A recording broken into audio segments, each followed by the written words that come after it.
inches under the water, the gar will happily rise to take it. But you won't be bothered by the hordes of rubbish fish that come into the burley a little deeper.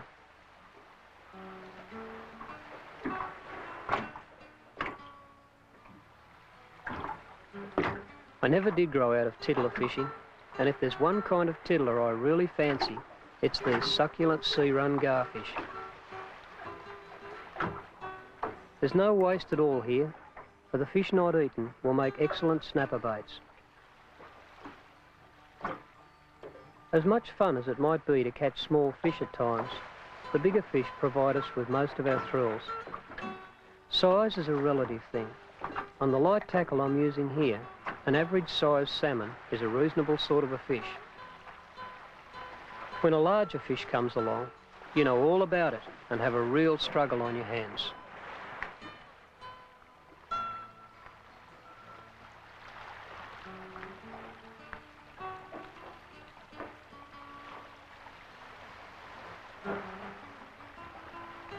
When you eventually get a fish like this into the net, I think it's a fair thing to say he's not a bad salmon.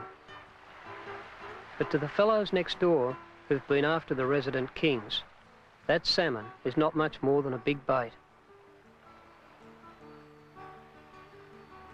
And out towards this horizon, where the influence of our river is completely dissipated by the rivers of the sea, the great ocean currents, the scale of fishing is magnified even further. The whole operation is scaled up. Big boat to operate out of sight of land when necessary, heavy tackle, and monster fish. Rod Harrison and Wayne Loddington are out to do their thing with big yellowfin tuna. The hot technique is to bridle rig and troll a small live tuna as bait. Just catching that bait can provide all sorts of hassles at times. But today, the small fish are on a hot bite, and it doesn't take long to come up with the first of them. A striped tuna comes in fresh and lively, and notice the way Wayne immediately inverts him for the rigging. Fish often lie perfectly still in this position, then burst into life again the minute you turn them right way up. He's rigged to swim and back in the water again in less than a minute. That's a big bait, and it will take a big fish to swallow it.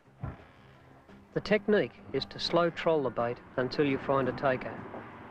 The bait itself is swimming hard and exerting a lot of pressure on the rod, and a big fish will often pick the bait up so gently the angler feels nothing much more than a slight increase or complete loss of weight back there. But when that happens, you take no chances. The power goes on and boat speed is used to pick up slack and set the hook. But this time, it proves to be a false alarm. With several hours of trolling failing to find a fish, the lads revert to another hot trick that doesn't get all that much use these days. The technique is called cubing, and you need to have a few small tuna on hand to start. This is one of those times when light tackle can put a lot of fun into the bait collecting operation too.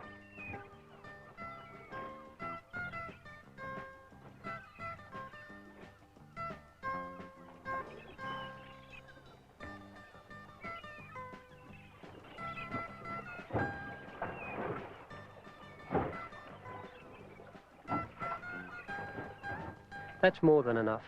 It's time to go to work. I'd say there's about 2 or 3 knots while we're going. The idea is to fillet the tuna, then reduce those fillets to small cubes of meat. The cubes are fed over the side one at a time to create a long trail in the current. Then, finally, one goes over the side with a small hook in it. No heavy trace is used, so the big fish working his way up along that trail of cubes will notice no difference between those he's been eating and the last loaded one. The system works well on sensitive fish, and this particular day, it seems to be the right way to get the job done. Rod's first loaded cube goes into the trail, and right away, something eats it.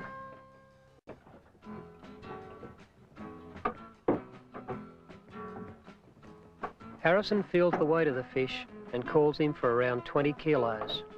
This won't take long. A little time passes, and that fish seems to be growing down there. Now he could be 40 or more, and worth a harness.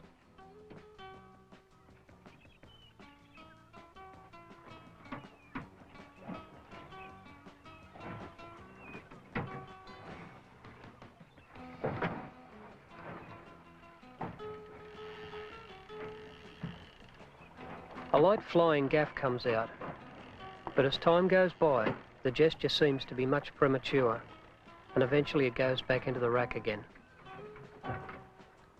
Even in an exceptionally stable boat like this big cat, every part of the angler's body is working. All that leverage up top as the arms and shoulders strain against the weight and power of the fish, and below, the legs constantly fight for balance to brace the upper body. It can be brutal, hard work, even for a very strong man. Having a man standing by with a gaff can be a comfort, especially when you can trust that man's judgment and experience. Wayne Loddington has put his share of big yellowfin on the deck, including an Australian record, and Rod is assured of the right kind of backup all the way down the line.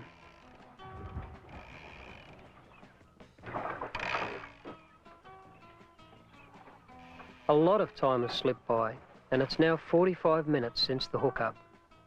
They don't guess the weight anymore. There's no doubt now that the fish is well over 45 kilos, the old magic 100-pound mark, and too much talk about size could bring bad luck. Sometimes, knowing the size of a fish can be just plain demoralising. The second phase of a struggle like this is where the fight with a fish becomes secondary to the fight to control your own pain and exhaustion. The name of the game is to endure, to simply last it out. The lower back goes, the forearms and shoulders fill with fire, and even the hands can begin to cramp. Some big fish come easy, but the ones that count are those that can force you to extend your own breaking point. This is definitely a no-risk fish, and the biggest gaff in the boat is called for. Straight up and down, those final, cruel stages that hurt the most. The tuna circles deep, using minimal power, but every bit of his weight and the planing surfaces of his big fins to resist being lifted. And Rod has to lift, and go right on lifting, until he feels as if he's about to break in half, and then he has to lift some more. After all that pain, with the fish very close, Rod feels a bump through the line that puts a chill in his heart.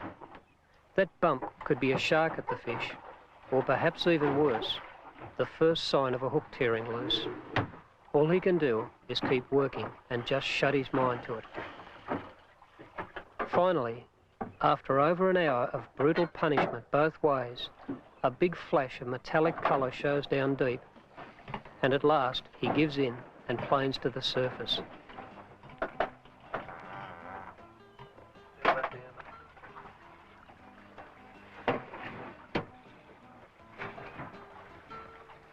What a magnificent fish.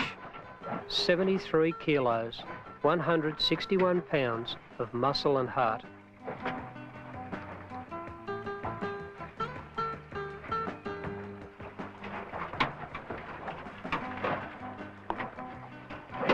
Rod's total exhaustion is very real, and when it comes to lifting the head of the fish, he just can't hack it.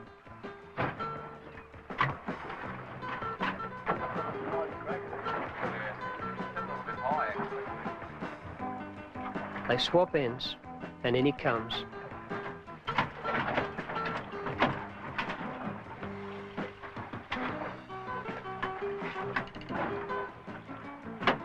You can see where the shark bit the fish back towards the tail in the final moments. It's a tough world down there, but Rod can be grateful the shark was only a small one this time. There could also have been another end to this story if the boys had tried to handle the fish with just this one gaff, but they've been around too long to get caught like that. It takes all kinds of men and fish to make up a fisherman's world. People like Harrison and Loddington, roaming the rivers of the sea in search of great fish and great challenges. A river far off in the silent bush serves the needs of another kind of man. For the seeker, a river has many bends and a whole new scene to behold around every one of them. The river feeds the sea, and the sea in return populates the river. No matter what your time in life may be, or your position in the world, Somewhere between the beginning of that river and the cobalt currents of far offshore waters, there is one place most of us can relate to and take close to our hearts. You may have to explore the whole lot to find it, but you could do much worse things with the next 10 years of your life.